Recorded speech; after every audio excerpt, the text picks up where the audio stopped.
Hey students, welcome to week 9. Now in this week I wanted to show you a few things that we have, things you can look at, and then I also wanted to look at stock track really quick and just update where everyone is and so that you can see where you are in the list. All right, first is for the week, I've got 10 trading tips that I want you to look at through Charles Schwab. These are just tips that every trader should know. I want you to look at those. Then also in trading resources, I have a whole series down here. The first is going to be this Jeff Quinto series. There are several videos there I want you to watch. They talk about how to trade and some ideas to trade, maybe ways you can make money. And then I've got some other stock track resources down here for you to learn a little bit about what a limit order is and a stop order is, and maybe you can use some of that. What I did want to also do is jump into stock track. Now I'm in the teacher side, so it's a little bit different than yours.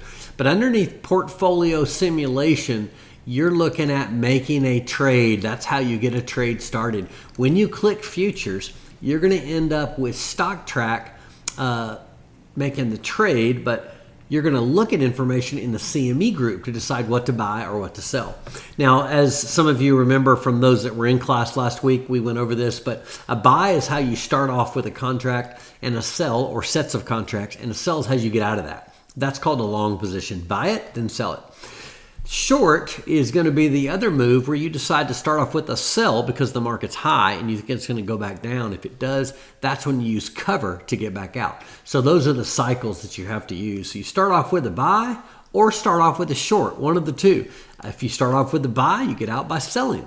If you started off with a short, you get out by using a cover.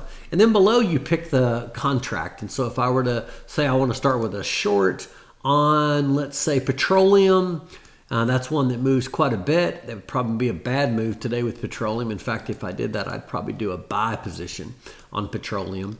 And I would come over here to not ethanol, but crude oil on the Globex market. You could choose either one.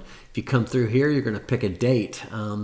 November's too close. I like December. That's out there, 2023. And I would not start off with a lot of contracts. The most I would start off with 2, and that way you can kind of manage it from there. And so I'm going to go ahead and hit place the order. Now it's got to be trading notes, so you got to make sure you tell me why you traded. That's part of the grade. So once you do that, the order has been placed. When you want to look at your work, you just simply go to your portfolio simulation, and now you're not making a trade, you're looking at my portfolio. And so open positions will tell you what you've got. And so you can see for me, I've got 3 open positions. There is that crude oil, and then I have got a LE, which is a livestock, and I've got a short.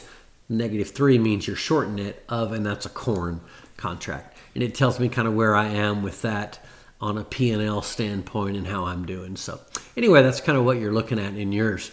Now that's how you make some trades. Again, a review from the other day. Let's look at the portfolio simulation, and I want to do portfolio ranking, I believe. And this is going to show everybody in the class. So going to start right away with Mackenzie Ulrich. Based on where you started, all of you had this $500,000 market. She's made $382,000. Got 6 trades going, so nice job. We've got Hunter here at 789, Carolina at 510 off of 2 trades.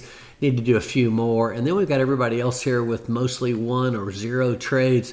And so if you've got 0 trades and you're in here, you are already in a bind. You've got to trade. Now, you're all going to be graded on this. This turns out to be a test grade. How are you graded? Number 1, you're graded on if you make money. That's the first one. Number 2, you're graded on how many times you trade. The more often you trade, the better. You're also graded not only on the number of trades, but how long you've traded for and the variety of contracts. You can't stick with one area. You got to kind of branch out into several. So you're graded on your value of your portfolio, which is going to be your overall ranking. You're graded on how many trades were made, the diversity of the trades. That's going to be a score. And then finally, the last one is going to be your trading notes. So those are the things you'll be graded. All right, so hopefully this video tells you how you're going to be evaluated. This week is all about trading. So you need to get in and trade. Use the videos that are in this week to come up with some strategies, and hopefully this will get you started. Thanks.